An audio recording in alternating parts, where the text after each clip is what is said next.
오늘의 10분 말씀 출애굽기 2장 11절부터 25절입니다. 전 본문에서는 모세의 부모와 누나가 믿음을 갖고 최선을 다해 아기 모세를 살리기 위한 노력을 했을 때 하나님께서 아기 모세를 바로 공주를 사용하여 안전하게 성장할 수 있도록 그들의 절박한 상황을 최고의 상황으로 인도해 주셨습니다.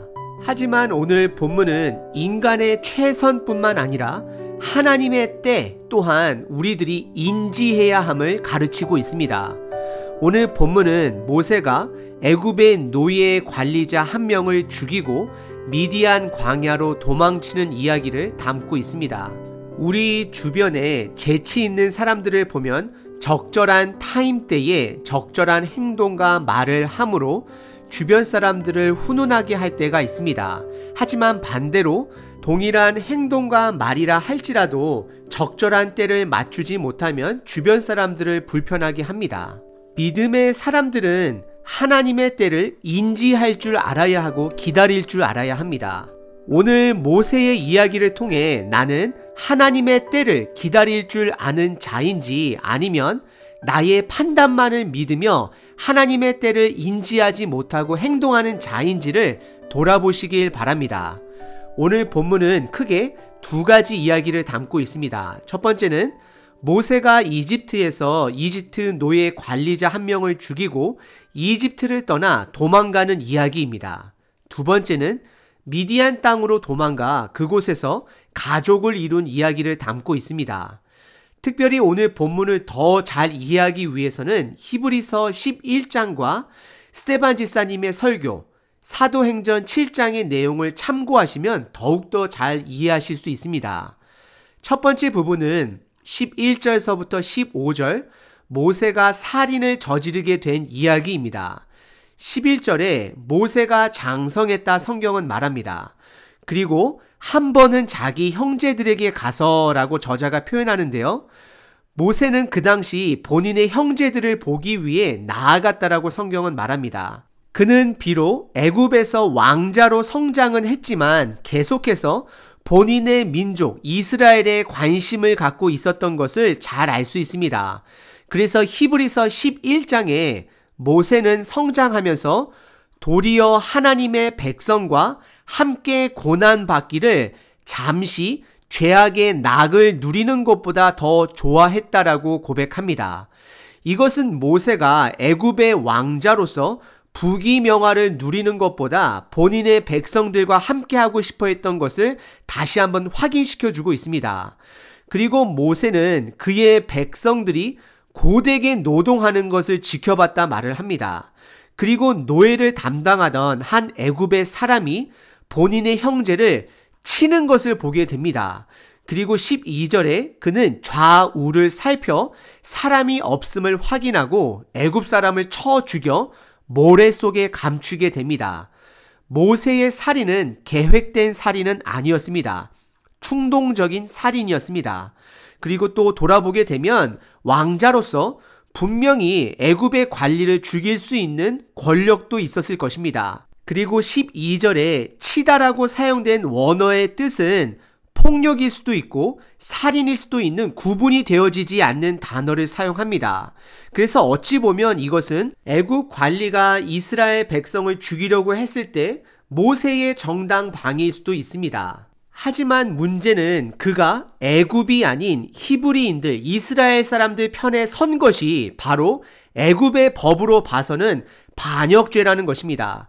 애굽의 법은 세 가지를 중요시 여겼습니다. 첫 번째, 계급적 사회 구조를 중요하게 여겼습니다. 두 번째, 정치적인 부분을 중요하게 여겼습니다. 마지막 세 번째는 종교적인 부분을 중요하게 여겼습니다.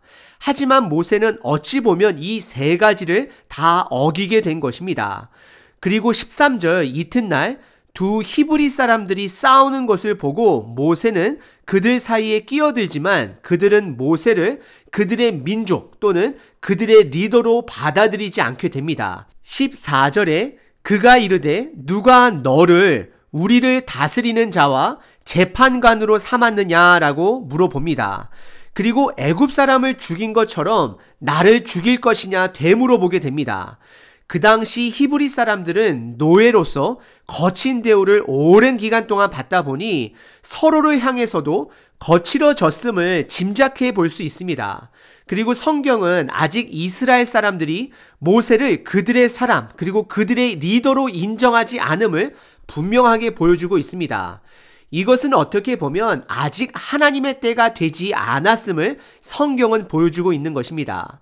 그리고 성경은 모세의 살인이 탄로가 나고 이것으로 인하여 바로 왕은 그를 대역죄로서 현상수배로 사형에 처하게 됩니다. 그때 모세는 바로의 얼굴을 피하여 미디안 땅으로 도망갔다 성경은 이야기합니다.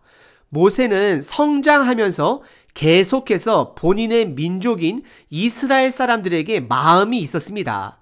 그리고 히브리서 7장 25절을 보게 되면 그는 나름대로 하나님께서 본인을 통해 본인은 히브리 사람인데도 불구하고 이집트의 왕자로 있는 것은 하나님의 뜻으로 여겨 이스라엘 사람들에게 자유를 줄 것으로 믿음을 가져왔던 것을 볼 수 있습니다. 히브리서 7장 25절입니다. 그는 모세를 말합니다. 그의 형제들이 하나님께서 자기의 손을 통하여 구원해 주시는 것을 깨달았으리라 하고 생각하였으나 그들이 깨닫지 못하였다라고 말하고 있습니다. 모세는 아직 본인의 정의 그리고 본인의 의만 깨닫고 아직은 하나님의 때는 깨닫지 못하는 상황입니다. 로마서 10장 2절에 보시면 내가 증언하노니 그들이 하나님께 열심히 있으나 올바른 지식을 따르지 아니한 것이다 라고 말합니다. 아직 모세는 하나님의 지식, 즉 하나님의 방법과 때를 깨닫지 못하고 있음을 성경은 말하고 있습니다. 하나님께서 모세를 정식으로 부르는 때는 애굽에서 도망 나온 40년 이후에나 하나님께서 불타는 떨기나무를 통하여 그를 부르십니다. 두 번째 부분은 16절서부터 25절까지 모세가 미디안으로 피하여 그곳에서 정착하는 이야기를 담고 있습니다. 미디안은 이집트를 중심으로 동남쪽에 있는 지금의 사우디아라비아 지역입니다. 15절에 그가 바로왕을 피해 미디안 지역에 들어와 있을 때 우물가에 하루는 앉아 있었다라고 성경은 말합니다. 그때 모세는 미디안 지역의 제사장들의 딸들이 양떼를 데리고 물을 먹이기 위해 우물가에 왔다라고 이야기를 합니다. 특별히 구약 성경에서 우물의 의미는 만남의 자리입니다. 아브라함의 아들 이삭 또한 그의 아내를 우물가에서 아브라함의 하인이 만난 것을 저희들이 잘 알 수 있습니다.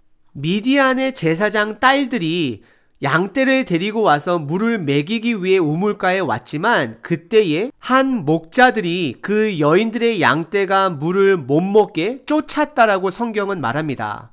목자는 야외에서 양들과 지내며 자급자족했던 사람들이었기 때문에 그들은 거칠고 때로는 주변 사람들로부터 평판이 그리 좋지는 않은 사람들이었습니다. 이것을 본 모세는 아마도 왕자로서 성장한 자로 무술을 익힌 자로 그들을 쫓아내 줍니다. 그리고 여인들은 이 사실을 집으로 돌아가 아버지에게 고했을 때 아버지는 그 모세가 어딨냐라고 물어보게 되고 그를 당장 데리고 오고 대접하게 됩니다. 모세 또한 21절에 그들과 동거하기를 기뻐함으로 미디안 제사장은 본인의 딸 십보라를 모세에게 시집들게 하여 모세는 그곳에서 게르솜이라는 자식까지 낳게 되며 그곳에 정착하게 됩니다. 그리고 모세는 22절에 본인의 정체성을 나그네가 되었다라고 고백을 합니다. 그리고 23절은 시간이 많이 지나 애굽 왕은 죽고 이스라엘 자손들은 더욱더 힘든 고된 노동으로 탄식하며 부르짖는 소리가 하나님 앞에 기도로 상달되어집니다.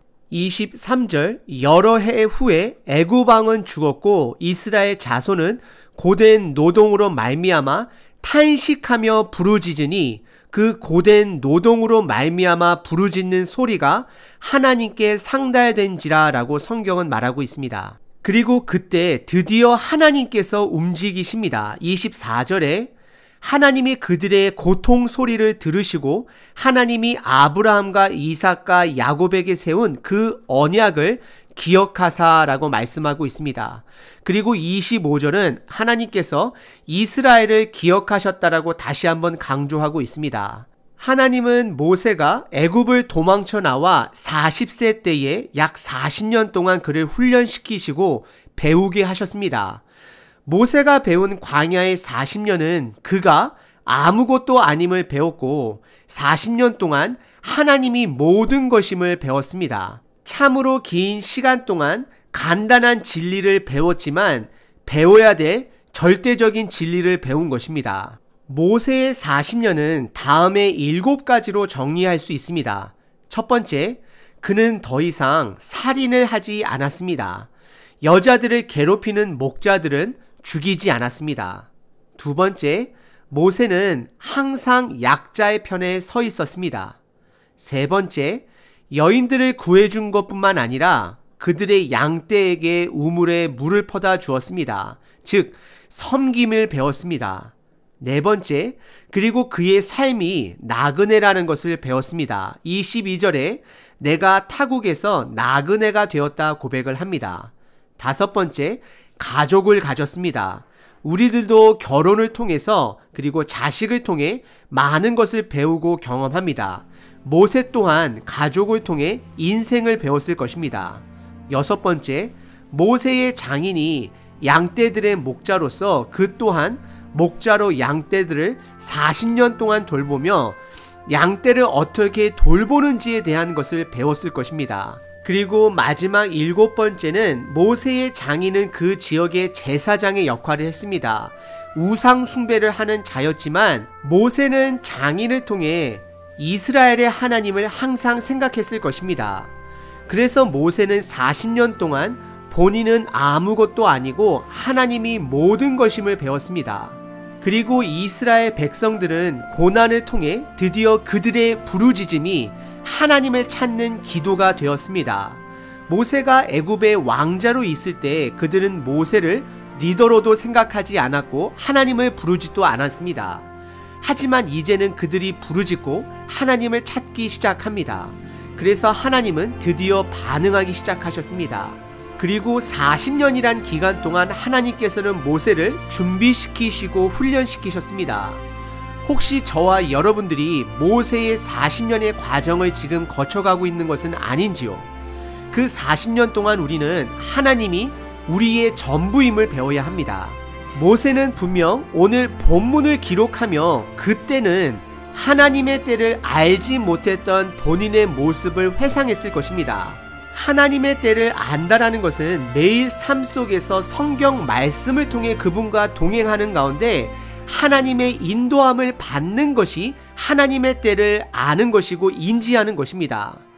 성경을 통해 우리 모두에게 알려주신 때는 두 가지입니다. 첫 번째는 지금은 마지막 때라는 것입니다. 두 번째는 증인의 삶을 살 때라는 것입니다. 하지만 그 증인이 되어가는 과정은 우리 각자 모두가 다 다를 것입니다. 오늘 하루도 나의 올바른 뜻, 나의 최선도 중요하지만 더 나아가 하나님의 때가 있다라는 것을 기억하시고 오늘 하루를 통해 하나님이 나의 전부가 됨을 깨달아 가시는 하루 되시길 바랍니다.